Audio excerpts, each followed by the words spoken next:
seorang koruptor sebagai pertanggungjawaban moral. Saya mau minta klarifikasi, ini tanggung jawab siapa? Bapak malu nggak sih? Tidakkah saya dengar permintaan maaf yang benar?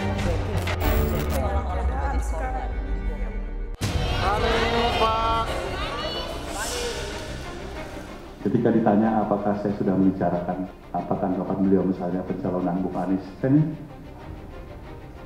beliau ucapkan ya baik, bagus.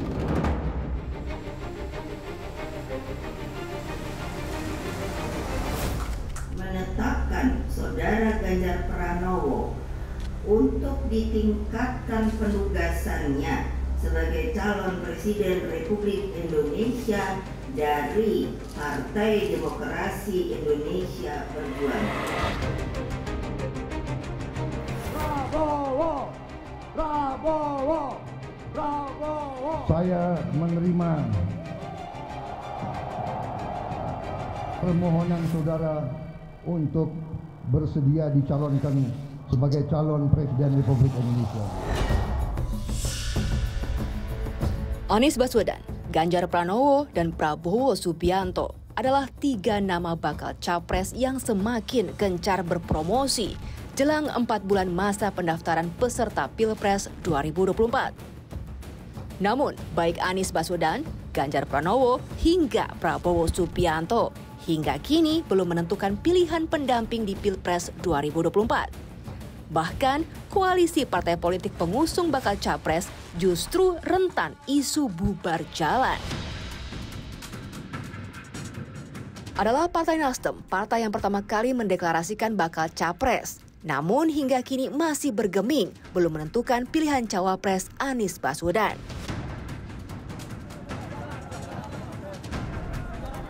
Partai Demokrat bahkan mengancam akan keluar dari koalisi perubahan untuk persatuan bila Partai Nasdem tidak segera menentukan pilihan cawapres Anies Baswedan. Ya, kita melihat bahwa ini perlu untuk dideklarasikan secepatnya karena kita tidak begitu banyak memiliki waktu untuk bertemu dengan rakyat. Jadi akan lebih bagus kalau lebih cepat. Wajar lah, namanya partai besar juga pengen kader sendiri yang muncul sebagai cawapres Anies. Iya, mereka maksa pokoknya untuk AHY mendampingi Anies.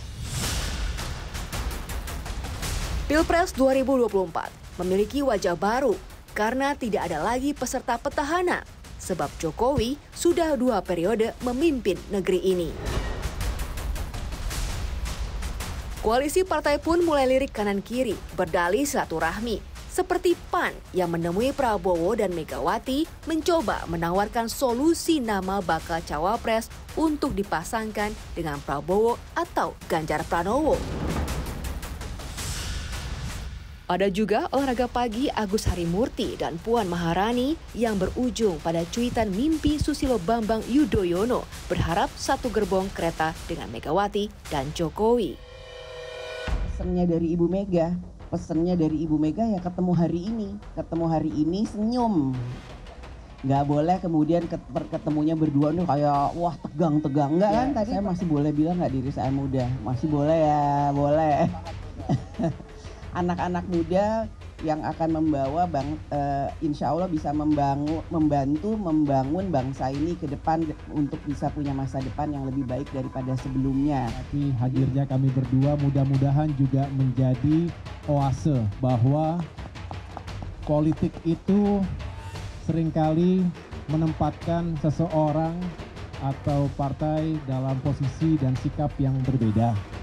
Tetapi persahabatan kami berdua, Mbak Puan Maharani, yang juga selama ini berhubungan baik dengan kami sekeluarga, mudah-mudahan juga menjadi bentuk yang baik bahwa segala sesuatunya bisa kita carikan solusinya. Pertemuan 2 generasi penerus ini dianggap angin segar yang memecah kebuntuan komunikasi politik generasi pendahulunya. Siapa tahu akan ada kejutan yang lahir dari pertemuan awal ini. Ya, bagus. Bagus. Kalau presiden-presiden,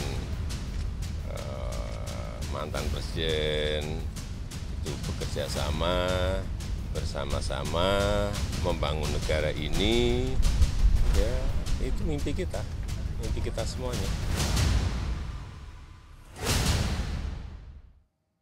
Sudah bersama saya seorang politisi senior yang sudah berkiprah di parlemen sejak tahun 1982. Menjadi kader Golkar sejak tahun 83 hingga 2014. Dan terakhir menjabat sebagai Ketua Dewan Pertimbangan Partai Nasdem tahun 2015 hingga 2022. Bapak Siswono Yudo Husodo. Pak Sis, terima kasih sudah di Rosi. Terima kasih Rosi. Kalau bisa dibilang rasanya Pak Sisnis sudah senior sekali. Ada di Kementerian Pak Harto dari tahun 88 sampai tahun 1998, politisi yang sudah malang melintang sekian puluh tahun dari tahun 82. Jadi saya yang merasa sangat terhormat bisa. Rosi, saya ini baru pertama kali ini untuk diwawancara terbuka dengan Rosi ini karena saya menghargainya, acara Rosi bagus sekali.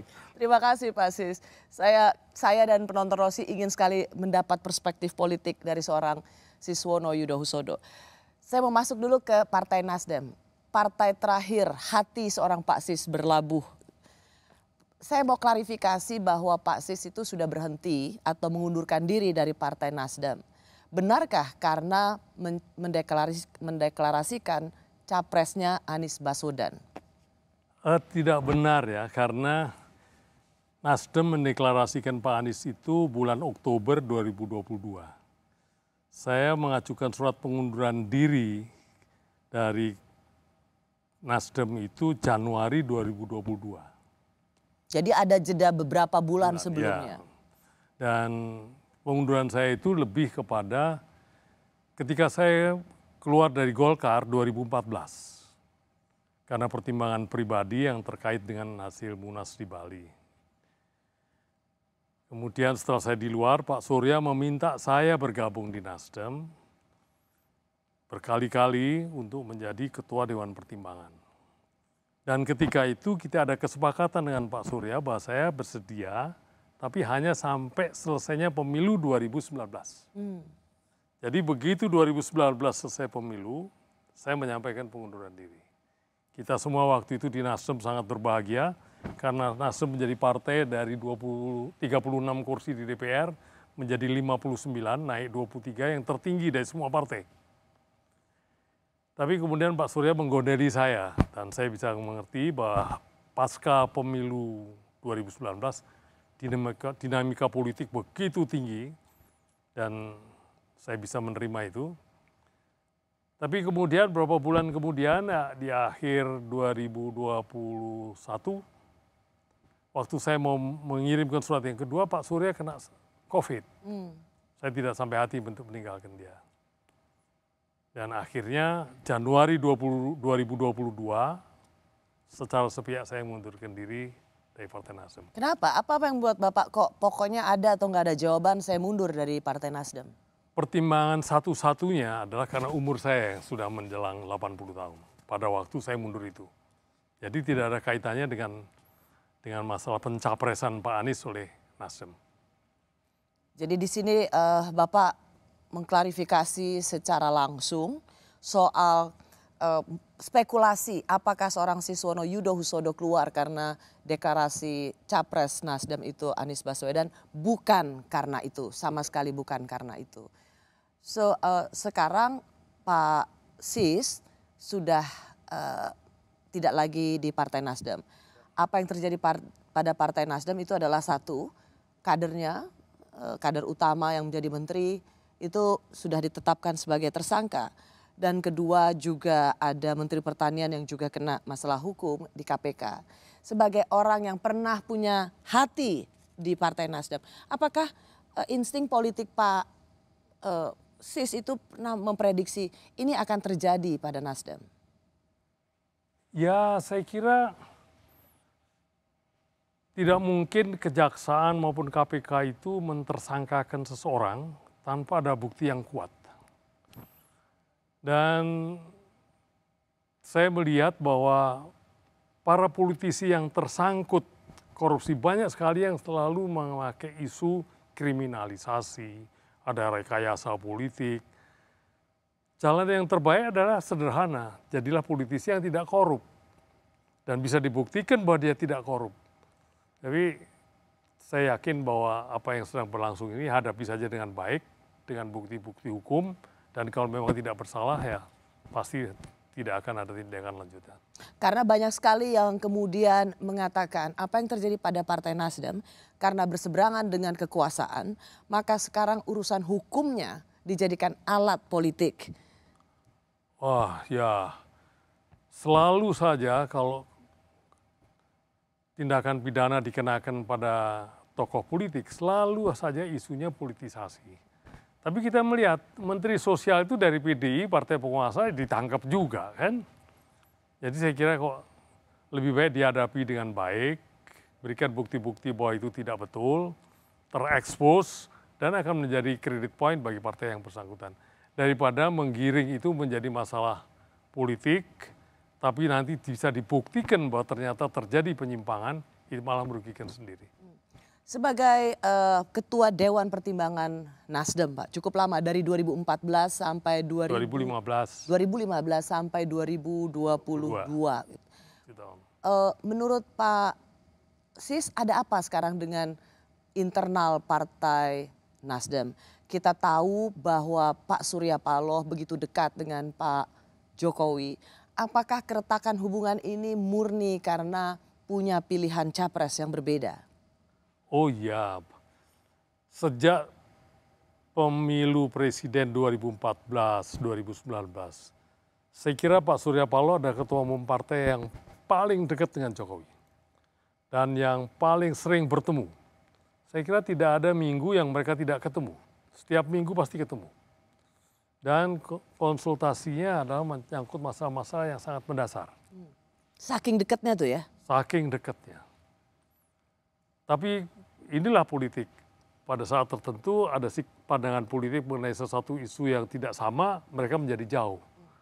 Tapi mungkin saja persahabatannya tetap itu bisa saja terjadi, hanya pandangan politiknya berbeda. Dan sekarang memang nyata-nyata berbeda. Karena, tapi rasanya sorry Pak, dari 2014 ketika Partai Nasdem itu yang selalu diklaim oleh Pak Surya Paloh, 2014 itu Nasdem duluan loh yang betul-betul secara agresif mendorong Pak Jokowi menjadi calon presiden, bahkan lebih duluan dari PD Perjuangan. Jadi dari 2014 sampai 2023 ini sebenarnya bisa dibilang praktis tidak ada sedikit pun titik konflik di antara keduanya. Jadi pencapresan ini satu-satunya dan yang paling parah.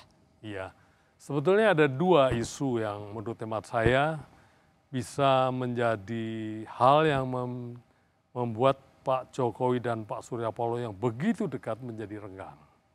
Isu pertama tentu karena Pak Surya ingin mencalonkan Pak Anies yang kita bisa membaca Pak Jokowi punya pilihan lain yang tidak sama.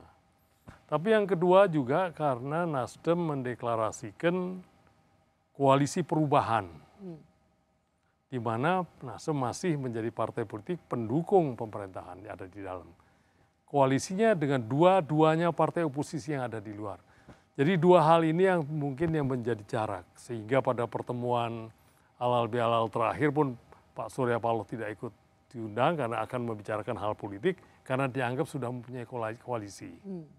Jadi dua hal ini mengenai koalisinya Nasdem dengan partai oposisi dan pencalonan Pak Anies itu saya kira yang membuat mereka berjarak secara politik. Dan kalau sekarang Pak Jokowi kita tahu pernah ada kalimat yang sangat menggemparkan, saya akan cawe-cawe meskipun itu disebut demi kepentingan rakyat Indonesia. Sehingga ketika berseberangan itu apakah Bapak juga merasakan cawe-cawe Presiden Jokowi itu juga termasuk merongrong Partai Nasdem yang berseberangan dengan kekuasaan? Saya lihat kok tidak sebegitu jauh ya. Merongrongnya itu kalau tadi dikaitkan apa atau mengganggu konsolidasi internal Partai Nasdem? Saya kok tidak melihat itu sebegitu jauh ya. Jadi apa yang terjadi di Menkominfo ataupun yang ditersangkakan kepada Menteri Pertanian, kalau itu dikaitkan dengan urusan politik, saya kira kok tidak sesederhana itu. Atau ingin menggagalkan bakal calon presiden dari 3 koalisi ini? Saya tidak melihat itu. Dalam arti kata, kita sama-sama mengenal presiden kita ini. Tidak mungkin dia melakukan langkah-langkah yang begitu ceroboh untuk ikut mencelakakan orang lain untuk demi kepentingan politik. Saya kira bahaya sekali bagi seorang presiden. Dan kejaksaan maupun KPK tidak mungkin memeriksa seseorang tanpa ada bukti-bukti awal. Jadi misalnya ada semacam prediksi politik, alarm, wake up call dari kelompok-kelompok yang menginginkan bahwa Pak Anies Baswedan tetap maju sebagai calon presiden dan mengatakan bahwa apa yang dilakukan oleh Presiden Jokowi adalah misalnya mendukung Pak Ganjar, mencadangkan Pak Prabowo, atau misalnya mendukung Pak Prabowo, mencadangkan Pak Ganjar dan menggagalkan Anies Baswedan. Apakah Pak Sis tidak melihat bahwa peringatan politik ini penting untuk diwaspadai? Saya kira saya berprasangka baik ya. 3 calon presiden ini, apakah Pak Anies, Pak Prabowo, Pak Ganjar itu punya niat baik untuk memajukan Indonesia. Dan masing-masing pendukungnya pun punya niat baik untuk memajukan Indonesia. Apakah koalisi perubahannya Nasdem, PKS dengan Demokrat, apakah Gerindra dengan PKB, ataukah PDI dengan P3, semua punya niat yang baik. Bahwa dalam perjalanannya kemudian ada yang tersandung, kenapa mesti dikaitkan ke situ? Sebab gak mungkin lah kalau Pak Jokowi sampai memerintahkan aparat hukum untuk terjun mencelakakan lawan politiknya, terlalu berbahaya, terlalu amat berbahaya. Jadi cara yang paling baik adalah politisi yang itu jangan korup sajalah, itu paling aman. Dan kalau sudah ditersangkakan, buktikan aja bahwa tidak. Sebagai orang yang sangat mengenal Pak Surya Paloh, saat ini sudah hampir katanya final, akhir Juli setelah Pak Anies pulang dari ibadah haji, itu akan dideklarasikan calon wakil presidennya. Dan sampai saat ini sudah hampir final, calon wakil presidennya adalah Mas Agus Yudhoyono. Apakah menurut Pak Sis ini juga menjadi bagian dari pilihan Pak Surya Paloh? Saya tidak yakin juga ya. Tidak yakin apa? Tidak yakin. Sebab tidak yakin apa Pak Sis? Tidak yakin bahwa itu pilihannya Pak Surya Paloh. Tidak yakin tidak bahwa yakin. Pilihan cawapres. Tidak yakin itu belum tentu benar ya. Tidak yakin deh. Karena tadi Anda menyebutkan apakah itu pilihannya Pak Surya Paloh. Bahwa itu pilihannya Demokrat saya yakin. Apakah itu pilihannya PKS saya setengah yakin. Tidak yakin juga. Jadi kalau ditanya apakah itu juga Surya Paloh, saya kira saya bisa mengatakan tidak 100% saya yakin. Tapi bahwa itu pilihannya Demokrat, ya. Tapi apakah itu nanti menjadi kesepakatan bertiga PKS dan Nasdem, bisa saja terjadi. Jadi kalau orang nggak yakin, masa itu bisa bisa menjadi koalisi yang mulus, Pak Sis? Ya. Bagaimanapun juga suara Pak Surya Paloh adalah suara Nasdem. Kalau ketua umumnya tidak legowo atau tidak ridho dengan pilihan itu, meskipun sudah ada prolog bahwa menyerahkan sepenuhnya pada pilihan baca pres Pak Anies Baswedan. Dalam politik itu pilihan-pilihan itu bisa pilihan optimal, itu yang kita senangi, itu yang kita pilih, tapi bisa juga setengah optimal kan. Jadi belum tentu juga 3 koalisi menyepakati satu nama dengan 100%. Bisa saja yang satu 100%, yang satu 50%, yang satu 30%. Tapi itu pilihan yang lebih baik dari pilihan yang lain. Pak Sis tidak percaya bahwa akan ada gangguan eksternal untuk menggagalkan Pak Anies Baswedan untuk menjadi baca pres 3 koalisi ini. Bapak tidak percaya. Tapi kalau mendengar dari penjelasan Bapak, saya ingin tanya lebih jelas lagi. Kalau secara internal, apakah 3 partai ini akan solid sampai pendaftaran capres di KPU? Bagi 3-3-nya pasti. Karena undang-undang kita mengatur Kalau ada partai yang Tapi tidak menurut Bapak secara internal, apakah ini memang akan solid sampai pendaftaran capres? bisa. Bisa solid, bisa tidak. Itu bukan That is politics. That is politics. Artinya Bapak sendiri masih belum yakin tiga-tiga ini secara internal bisa solid? Karena belum persyaratan untuk menyalonkan itu kan bukan hanya presidennya. Presidennya mereka bertiga udah solid. Wapresnya belum. Ya kita tunggu aja. Waktunya masih Saya kok beberapa mendapat bulan. kesan bahwa Pak Sis merasa bahwa karena cawapresnya nanti sudah ditunjuk seseorang, saat ini disebut Mas AHY, itu bisa membuat Nasdem mundur. Wah, saya nggak berani mengatakan itu. Pertama, memang saya tidak di struktural partai itu, ya, tidak kewenangan, itu kewenangannya partai. Dan partai mempunyai mekanismenya sendiri untuk memutuskan. Tapi sebagai orang yang mengenal Pak Surya Paloh, orang yang sudah berkiprah dalam politik sejak tahun 82.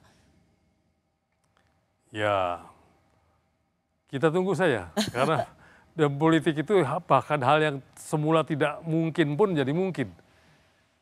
Kita lihat saja 2019. Akhirnya Wakil Presiden Pak Ma'ruf Amin, itu seminggu sebelum itu pun tidak ada orang membicarakan. Ternyata pada menit terakhir menjadi Pak Ma'ruf Amin. Jadi bisa saja ada deklarasi calon wakil presiden dalam waktu dekat, tapi pada saat pendaftaran di KPU bisa berubah. Bisa belajar sekali, dari apa bisa yang sekali. terjadi pada Karena Amin. yang sah adalah yang didaftarkan. Oke. Selain persoalan deklarasi pencapresan Anies, ada sejumlah faktor lain yang memicu keretakan di internal Partai Nasdem. Nasdem menganggap apa masalahnya dengan pencalonan seseorang warga negara Indonesia yang seutuhnya mempunyai hak politik untuk dicalonkan dan mencalonkan dirinya untuk dicalonkan. Apa yang salah? Siapa yang bilang berseberangan? Kalau berseberangan, kenapa ada yang namanya Gerindra berada dalam posisi pemerintah, PAN dalam posisi pemerintahan? Kalau diambil daripada starting awal koalisi pemerintahan itu, yang ada hanya siapa di sana? PDIP, Nasdem, itu pengusung-pengusung. Apa arti revolusi mental yang dikatakan oleh Presiden Jokowi? Ya kita membangun perubahan yang berarti dengan cara dan sistem berpikir kita.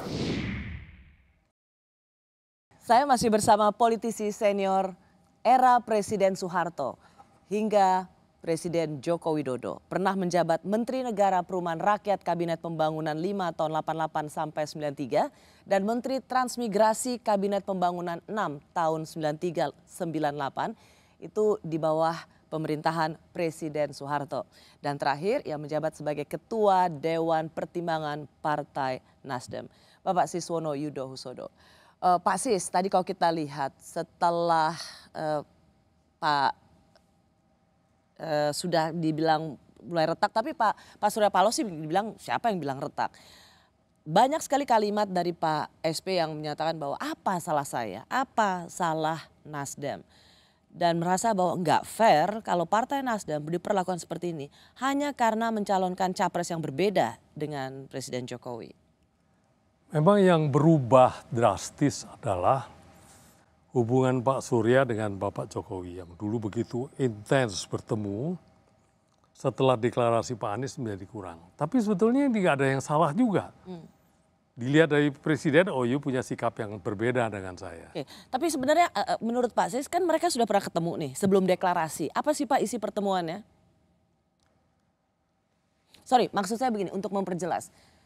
Karena mengapa saya tanyakan ini, karena Pak Sis begitu dekat dengan Pak Surya Paloh, diajak oleh Pak Surya Paloh bergabung ke Nasdem, mau keluar nggak diizinin juga oleh Pak Surya Paloh sehingga akhirnya sepihak keluarnya.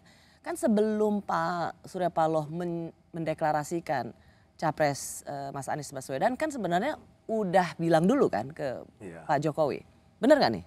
Ya betul, jadi sebetulnya saya mengenal Surya Paloh, Pak Surya Paloh itu sejak tahun 73, jadi 50 tahun. Ketika saya menjadi Ketua Umum HIPMI, Pak Surya Paloh itu Ketua HIPMI Sumatera Utara. Dan saya mengenal dia sebagai seorang nasionalis, idealis, yang persisten terhadap hal-hal yang dianggapnya baik. Apa yang menurut Pak Surya baik, belum tentu betul. Ya. Kita mengikuti dia sejak prioritas, bagaimana di Bredel, dia tetap konsisten. Akhirnya switch bikin TV Metro, Media Indonesia, bagaimana dia mendirikan partai yang hanya pemilu kedua sudah menjadi partai terbesar nomor 4 loh. Setelah PDIP di DPR, nomor 2 Golkar, nomor 3 Gerindra, nomor 4 Nasdem, nomor 5 PKB, nomor 6 Demokrat. Jadi menurut hemat saya dia orang yang persisten terhadap apa yang dia perjuangkan. Nah, dia meyakini sesuatu yang seperti biasa dia bawakan dengan bersemangat. Termasuk kepada Bapak Presiden Dengan Jokowi. gayanya Pak SB yang kita tahu lah ya. Dengan kepada Pak Presiden Jokowi. Rupa-rupanya di sini tidak sepakat. Ini sebelum deklarasi ya Pak? Ya sebelum deklarasi. Tidak sepakat ini yang akhirnya jadi pilihan masing-masing. Dan itu biasa aja dalam politik. Tidak harus merusak pertemanan, tapi secara politik berbeda dan rakyat melihatnya berbeda. Saya menurut hemat saya hal yang biasa aja. Jadi sebenarnya saya mau minta klarifikasi dari Pak Sis, ini yang selalu banyak dikatakan orang. Sebenarnya Pak Surya Paloh sebelum mendeklarasikan itu bertemu dengan Pak Jokowi dan mengatakan keinginannya bahwa ada 3 nama capres, yaitu Pak Anies Baswedan, Pak Ganjar Pranowo, dan berikutnya adalah Pak Andika Perkasa, betul? Dan kemudian antara kedua tokoh ini Pak Presiden Jokowi bicara dengan Pak Surya Paloh, ada memang mensinyalir kenapa harus nama salah satu itu, betul? Ya intinya kemudian ada sikap pandangan politik Pak Jokowi dengan Pak Surya yang berbeda. Itu masalah yang menjadikan mereka tidak seakrab sebelumnya. Dan itu hal yang biasa dalam politik. Betul, itu hal yang biasa dalam partai politik. Benar nggak bahwa sebenarnya masih ada janji pertemuan satu lagi sebelum pendeklarasian itu? Ya saya mendengar kabar begitu ya. Tetapi kemudian Nasdem mendeklarasikan sebelum ada pembicaraan itu, bisa saja. Dan itu dianggap sebagai ingkar janji bahwa harusnya masih bisa berbicara lagi secara hati ke hati. Saya kira bukan soal ingkar janji. Intinya yang terjadi adalah kita yang faktual aja. Faktualnya adalah ada perbedaan pandangan politik di antara Pak Surya dan Pak Jokowi mengenai calon yang dianggap pantas memimpin Indonesia di akan datang. Okay. Pak Jokowi lebih melihat ini sebaiknya kebersinambungan, sedangkan Pak Surya termasuk koalisi yang dibentuk perubahan. Oke. Di mana posisi Pak Sis? Kalau sekarang ini saya mendukung presiden yang melanjutkan kebijakan dan program Pak Jokowi. Jadi Pak Sis berbeda pandangan politik dengan Pak Surya Paloh. Kalau dilihat pada pandangan politik sekarang, di mana Pak Surya Paloh mencalonkan Pak Anies dengan tagline koalisi perubahan. Perubahan, saya berbeda. Sebab kalau kita lihat Pilpres 2024 nanti itu tema besarnya 2. Satu yang mendukung program keberlanjutan dari program Pak Jokowi. Representasinya Pak Prabowo, Pak Ganjar. Yang kedua yang ingin melakukan perubahan. Koalisinya namanya perubahan. Bahkan beberapa orang menyebutnya sebagai antitesa adalah Pak Anies. Saya cenderung kepada keberlanjutan. Kenapa? Karena memang saya melihat kebijakan dan program Pak Jokowi sekarang ini sudah on the right track. Jadi benar dong Pak, spekulasi banyak orang. Pak Sis ini keluar ya karena merasa pilihan Pak Surya Paloh nggak cocok. Oh enggak, karena saya keluar sebelum secara timetable-nya nggak masuk. Tidak masuk. Tetapi kalau ditanya apakah saya setuju dengan pilihan itu, saya katakan saya tidak setuju. Bapak tidak setuju dengan pilihan Pak Surya Paloh? Mengenai 2. Pertama koalisi memakai nama perubahan. Karena apa? Karena partai ini ada di dalam koalisi pemerintah. Berarti ikut menyusun program-program pemerintah. Kenapa ini mesti pakai nomenklatur perubahan? Kedua, karena memilih Pak Anies yang bisa diperkirakan sesuai dengan namanya melakukan perubahan terhadap kebijakan yang ada. Pak Jokowi ini fenomenal sekali loh, luar biasa. Jadi jangan disebut dia ikut campur atau apa. Dia ini 3 bulan lagi pendaftaran capres, 7 bulan lagi pilpres. Tingkat acceptancy masyarakat 82%. Ya, kalau di Kompas 70, sekian persen, Litbang 70. Pak Sis, begini, tapi ada ketika wawancara dengan Kompas TV di program Niluh, Pak Surya Paloh mengatakan bahwa loh kenapa apa salah Nasdem memilih calon presiden berdasarkan hak politik partai. Loh kenapa kemudian langsung disingkirkan? Loh yang berbeda partai berbeda pandangan waktu pemilu seperti Gerindra, PAN aja dirangkul, kenapa yang sudah ada di dalam sejak awal kok malah disingkirkan? Menurut saya ini adalah protes kritis yang melihat yang dulunya lawan kok disayang-sayang, yang teman lama kok malah kemudian dengan mudah disingkirkan. Iya, tidak ada yang salah ya menurut saya. Jadi tidak ada yang salah bahwa Nasdem menyalonkan Pak Anies itu tidak salah. Itu proses internal partai menuju ke sana, itu tidak ada yang salah. Tapi kemudian bahwa pandangan politik yang berbeda itu membuat jarak, itu soal lain lagi. Dan itu terjadi di banyak aspek. Dalam banyak pada waktu itu kan Pak, setelah deklarasi Pak Surya Paloh masih sempat ketemu Pak Jokowi. Apa isinya Pak? Saya kira clearance ya, Pak Surya Paloh juga perlu menyampaikan clearance pada Pak Presiden. Tapi hubungannya tidak sehangat sebelumnya lagi. Saya kira jangan dianggap sebagai hal yang luar biasa. Dalam politik, teman seiring sejalan pada tingkat tertentu ternyata berbeda jadi beda. Kemudian di ujungnya kemudian ada hal yang lain yang tidak cocok dekat lagi, itu hal yang biasa. There is no permanent friend, there is no permanent enemies, there's only common interest. Karena interestnya sama, ya jadi dekat. Karena berbeda, ya jadi jauh. Termasuk juga Pak ada pertemuan dengan Pak Luhut Panjaitan yang juga teman lama Pak Surya Paloh. Kenapa itu juga tidak mampu menormalisasikan hubungan menurut Pak Sis? Saya kira mungkin waktu nanti ya, kita belum bisa mengatakan sekarang berhasil atau tidak, tapi upaya-upaya pendekatan mungkin ada baiknya dilakukan. Jadi kalau menurut Pak Sis, Bapak keluar dari Nasdem bukan karena Pak Anies Baswedan sebagai baca pres koalisi perubahan, betul. Tapi sekarang toh Bapak keluar dan Bapak merasa bahwa tidak setuju dengan pilihan Nasdem, jadi menyebutnya apa ini? Ya memang saya keluar karena memang komitmennya dengan Pak Surya begitu. Setelah pemilu 2019 saya mundur. Atau dalam misalnya pilihan politik Bapak mengatakan blessing in disguise? Oh ya, ini karena saya sudah ada di luar ternyata pilihannya tidak cocok sama saya bersyukur. Pak Sis, kita sudahi pembicaraan soal Partai Nasdem. Karena sesungguhnya Pak Sis ini adalah politisi senior yang sudah malang melintang puluhan tahun di politik Indonesia. Kini saya ingin bicara soal partai awal atau pertamanya Pak Siswono. Karena manuver partai politik berkoalisi mulai sangat gencar. Dari 3 partai atas, Golkar seperti kehilangan arah. Sebagai tokoh Golkar sejak tahun 83, bagaimana seorang Siswono melihat ada apa dengan Golkar? Sekarang KIB salah satu anggotanya yaitu kami, P3 sudah menetapkan capresnya. Tapi tentu kita juga masih menunggu sikap Partai Amanat Nasional dan Golkar. Kalau kemudian kedua partai tersebut akhirnya mengikuti sikap P3, yaitu memiliki capres yang sama dengan mengusung Mas Ganjar pada akhirnya, maka KIB menjadi plus, yaitu PDI Perjuangan. Dan kita tunggu sikapnya. Dan kami optimis bahwa sikap partai-partai anggota KIB pada akhirnya insya Allah akan bisa sama dengan P3. Belum ada yang diteken.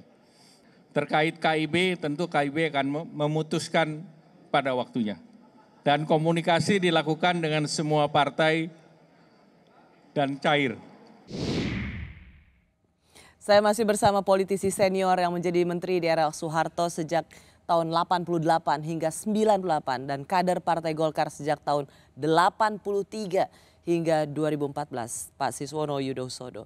Pak Sis, dulu Partai Golkar, PAN, lalu satu lagi P3 itu paling duluan mendeklarasikan koalisi. Di antara 3 partai ini, Golkar itu 3 teratas. Tapi justru sekarang partai teratas itu, 3 partai atas itu ditinggal oleh papan menengah. Apa yang terjadi pada rumah lama Bapak?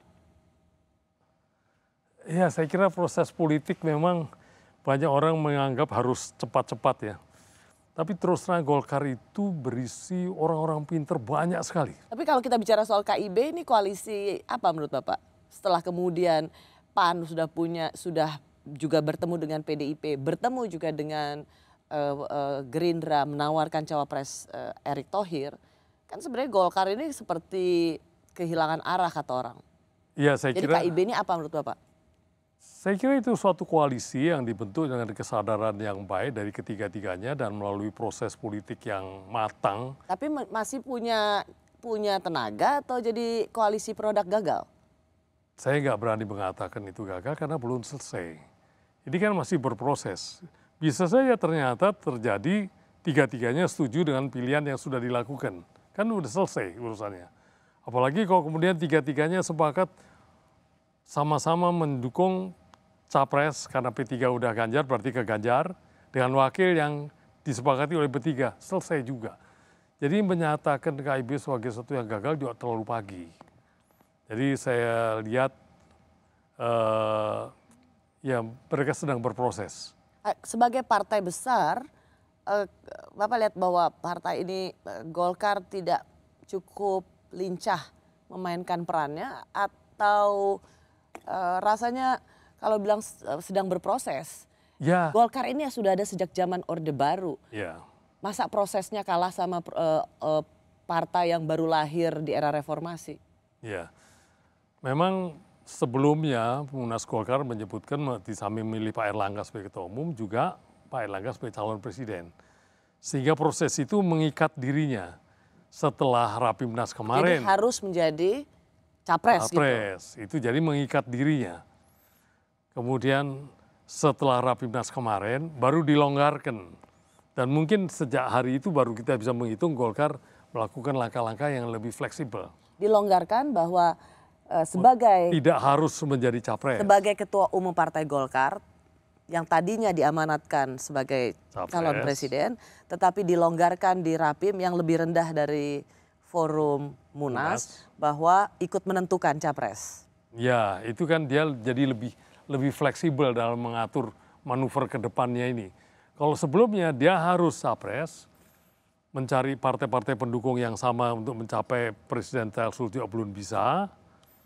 Jadi sekarang dia barangkali lebih fleksibel. Jadi apa sebenarnya posisi peran strategis Partai Golkar yang masih bisa kita lihat? Ya, kita banyak sekali ya. Kalau bisa ada, saya lihat Golkar juga menjajaki ke PKB, bukan mustahil juga dia sama-sama mendukung pilihan PDI, masih dinamis sekali. Dan Partai Golkar ini adalah partai dengan doktrin karya kekaryaan. Ini supaya dimengerti. Partai Golkar itu orangnya pintar-pintar dan paling berpengalaman di pemerintahan. Betul. Jadi jangan dibayangkan Golkar itu akan menjadi partai oposisi. Jangan dibayangkan Partai Golkar itu efektif sebagai partai oposisi. Pengalamannya pengalaman pemerintahan. Seperti kata Pak JK pernah bilang, Partai Golkar itu tidak pernah dilahirkan sebagai partai oposisi. Ya. Ia adalah partai yang harus melekat pada kekuasaan. Ya, oleh karena itu kita lihatlah perkembangan ini dinamis sekali. Saya melihat Golkar tetap mempunyai peranan yang besar seperti sekarang ini. Golkar itu dulu mendukung lawannya Pak Jokowi loh, ya kan? Ya. Tapi karena kemudian, dulu 2019 maksudnya ya, kan, mendukung Pak Prabowo dan Sandi Uno. Ya, tapi kemudian Pak Jokowi menang, masuk di pemerintahan dan efektif. Menteri-menterinya juga bagus-bagus, Pak Erlangga bagus. Ya, kalau namanya juga partai yang sudah ada dari zaman Orde Baru, Pak Sis. Memang menariknya dari Partai Golkar ini adalah partai yang sudah lama sekali selain PDI yang kemudian berubah menjadi PD Perjuangan. Tapi Partai Golkar Bapak lihat ya Pak ya, meskipun tadi Bapak bilang pinter-pinter, yang selalu punya misi kekaryaan, tapi nggak pernah sukses mencalonkan capres ya? Ya, ini satu hal ya. Sejak Pilpres langsung ini, yang pertama 2004, Pak Wiranto tidak berhasil. Yang kedua 2009, itu Golkar mengajukan Pak Yusuf Kalla sebagai wakil presiden. 2004 Pak Yusuf Kalla sebagai wakil presiden. No, 2004 mencalonkan Pak Wiranto dari konvensi Partai Golkar. Ya, tidak berhasil. 2009 karena Pak SBY dan Pak JK berpisah, maka 2009 Pak JK sebagai capres dari Golkar, tapi kalah. 2014 Pak waktu itu melawan Pak Prabowo melawan Pak Hatta Rajasa. Ya. Di situ Golkar hanya pendukung. Dan terakhir yang seperti tadi kita bilang. Ya, memang itu saya kira jadi bahan pemikiran Golkar untuk mengajukan kader-kadernya yang potensial untuk menjadi kandidat presiden di tahun-tahun yang akan datang. Kayaknya sampai 2024 ini belum dapat ini. Tapi saya berharap pada waktunya bisa. Bapak nggak melihat ketum Partai Golkar Pak Erlangga ini menjadi cawapres salah satu, misalnya cawapresnya Pak Prabowo misalnya? Oh, sangat potensial. Pak dengan suara sebagai partai kekuatan nomor 2 di DPR, Pak Erlangga itu potensial untuk baik ke Pak Prabowo maupun ke Pak Ganjar. Tinggal lagi kesepakatan partai-partai yang lain juga kan? Meskipun ada kendala secara elektabilitas. Iya, betul. Itu satu, memang elektabilitas Pak Erlangga baik sebagai presiden, capres maupun sebagai cawapres rendah. Pak Sis, kita akan bicara juga soal apa yang terjadi dalam politik terakhir ini. Di mana ada soal pertemuan Mbak Puan Maharani dan Mas AHY yang kemudian menjadi mimpi Pak SBY, satu gerbong dengan Ibu Megawati dan Presiden Jokowi. Apa arti mimpi itu untuk seorang Siswono?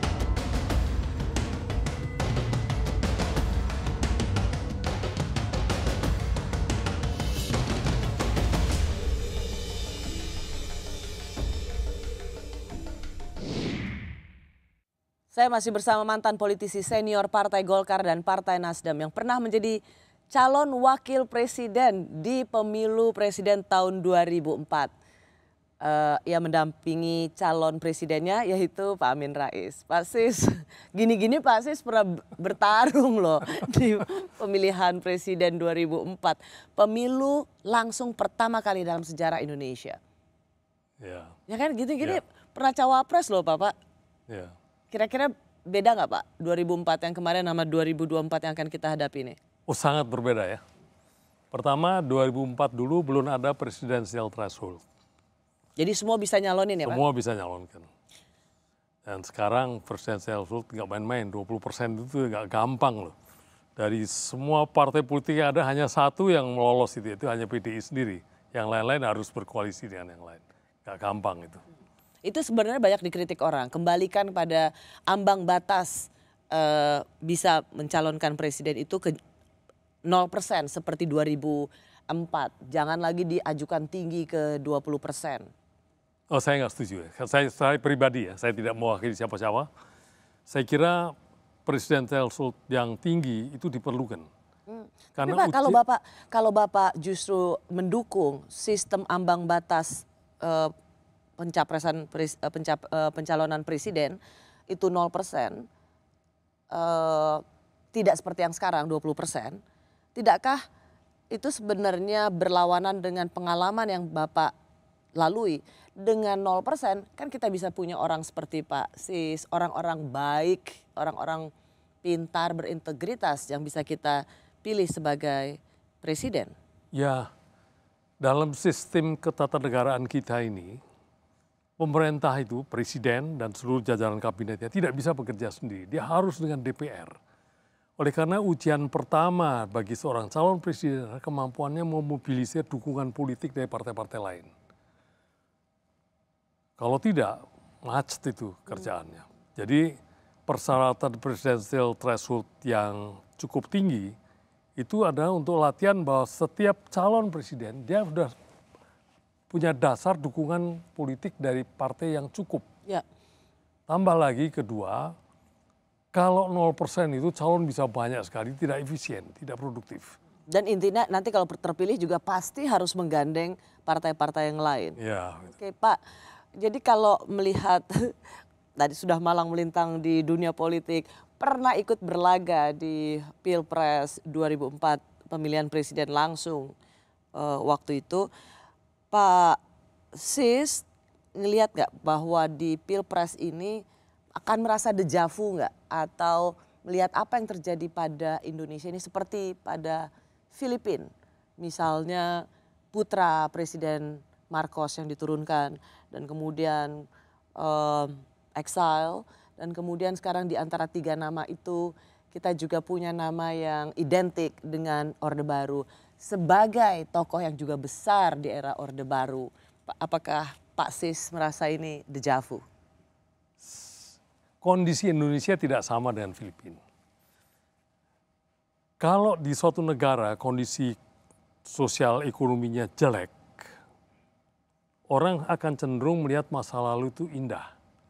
Dan tokoh-tokoh yang mempunyai kaitan dengan masa lalu akan dengan mudah memenangkan. Karena itu Filipina memilih Bongbong, anak Marcos, karena kondisi situasinya jelek. Kurang jelek. Sehingga enak zamanku di zaman Marcos menjadi sebuah memori kolektif yang dirindukan. Dan bukan hanya itu, Bongbong juga samban. Bongbong itu seseorang yang sukses sudah jabatan sebelumnya sebagai senator. Jadi dia juga sudah punya nama. Dan saya tidak setuju kalau harus dilihat dari kondisi orang tuanya dulu ya, karena dia sendiri berhasil. Tapi Indonesia sekarang ini kondisi yang buktinya dengan tingkat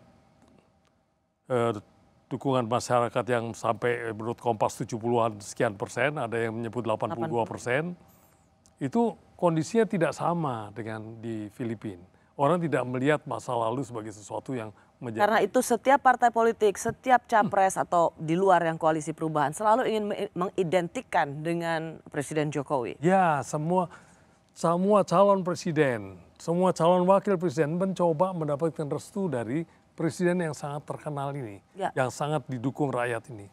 Dan posisi Pak Prabowo yang menjadi bakal calon presiden lebih akan mengutamakan kampanye yang identik dengan keberlanjutan Presiden Jokowi daripada misalnya dulu ada tagline enak zamanku ya gitu dengan profil tokoh di zaman Orde Baru.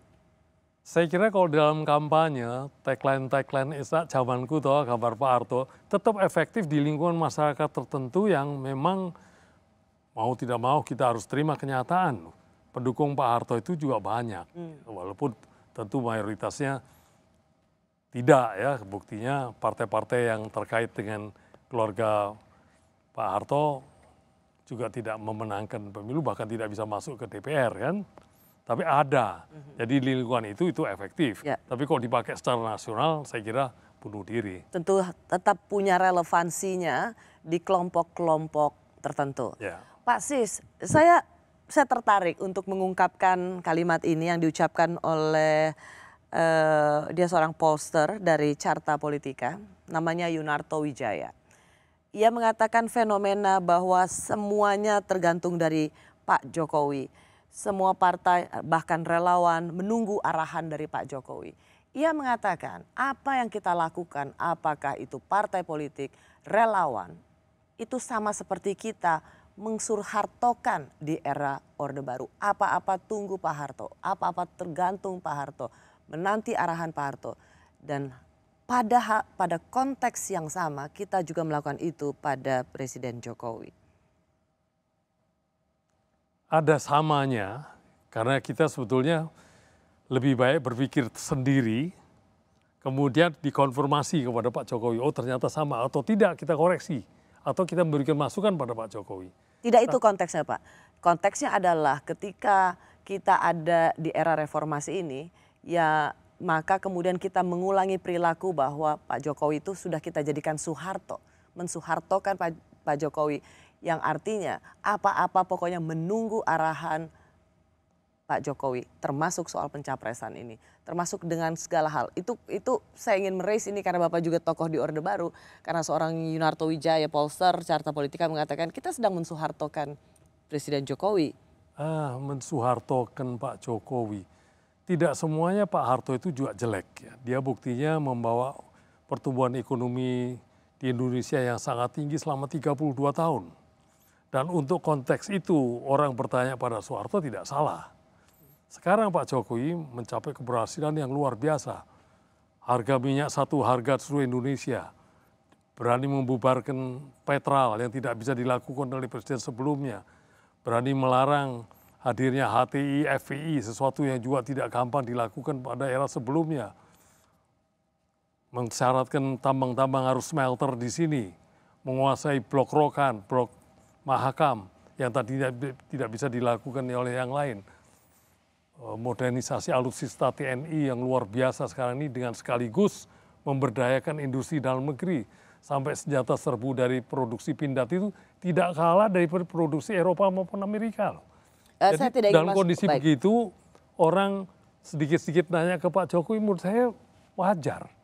Bukan karena mengkultuskan dia, buktinya dia tidak mau maju lagi.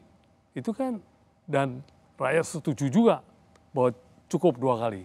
Saya kira berbeda konteksnya dengan masa lalu. Atau memang karena pada waktu itu ada persamaan yang identik, yaitu sama-sama berkuasa full. Ya, mungkin karena ini penguasa dan memang banyak sekali orang yang begitu. Pertama yang bersikap feodal, wah semuanya ke atas, tanya dulu lah. Kan begitu polanya. Tapi bisa juga karena kekaguman. Wah ini hebat nih, saya tanya dulu sama dia. Bisa juga itu. Jadi Bapak tidak melihat ada sesuatu yang harus dikoreksi ketika para kepala partai politik sampai bilang kepalanya aja dikasih untuk Pak Jokowi. Atau semua relawan seolah-olah tunduk pada apa yang menjadi arahan Pak Jokowi. Tidak ada yang harus dikoreksi dari perilaku politik seperti itu. Kalau itu dilakukan dengan kritis, artinya dengan pertimbangan yang rasional, saya kira itu wajar aja. Tapi kalau itu dilakukan dengan tanda konteks kultus individu, itu tidak benar. Dan saya kira dengan Pak Jokowi yang sangat egaliter ini, tidak ada itu, kultus itu tidak ada. Orang bertanya kepada dia karena melihat ya dia orang baik. Pak Sis, tahun ini maaf, usia berapa Pak Sis? 80, saya masuk 80 tahun ini. Wah, panjang umur dan selalu sehat. Amin, so amin. kalau dilihat dari pemilu, udah berapa kali pemilu Bapak? Oh, saya hadir di pemilu 55 sebagai anak-anak ikut kampanye. Gak boleh. Waktu itu Bapak kampanye apa? 55? Bapak saya PNI, tapi depan saya rumahnya Kiai Irfan NU. Saya kampanye untuk NU sama PNI. Besarnya aktif sebagai GMNI. Mahasiswa. Kalau Pak SBY bisa bermimpi dan ternyata ini mimpi beneran, melihat bersama Pak Jokowi, terutama Ibu Mega dalam satu gerbong yang sama, ada yang ke Solo, ada yang ke Blitar, itu ada yang ke Pacitan, tapi jalannya dalam gerbong yang sama. Menurut Pak Sis, sesungguhnya apa arti mimpi bernuansa politiknya Pak SBY ini? Untuk bersama Bu Mega? Satu gerbong? Saya kira positif sekali. Positif sekali. Dari kesan bahwa Bu Mega dengan Pak Jokowi tidak bisa bertemu itu jadi hilang. Dan sama-sama mantan presiden, itu memang setelah selesai dua-duanya, kenapa tidak mesti harus dekat. Saya kira hal yang positif. Dan satu hal sebenarnya yang ingin kita saksikan adalah dalam setiap 17 Agustus, pelantikan presiden yang mana baru, wajah baru tahun 2024 ini hampir semua, bukan hampir, semua mantan presiden bisa ikut hadir. Karena memang sebentar lagi tahun depan, tahun 2025, Pak Jokowi kalau ikut perayaan 17 Agustus sudah sebagai mantan presiden. Kita berharap 17 Agustus 2025 atau 20 Oktober 2024 itu. Dan sudah di IKN mungkin ya. Semua mantan presiden bisa hadir, semua wakil presiden Indonesia sudah bisa hadir. Karena kalau tokoh-tokoh bangsa itu bisa bersama, itu seperti kata Pak Jokowi, itu adalah impian kita semua. Pak Sis, terima kasih banyak. Sama-sama, Rosi. Semoga selalu sehat dan kita harus ketemu lagi melihat siapa yang nanti didaftarkan di KPU. Dengan senang hati. Terima kasih Pak Sis. Terima kasih. Terima kasih bagi Anda yang juga sudah menyaksikan Rosi. Saya Rosiana Silalahi, tetaplah di Kompas TV, independen, terpercaya.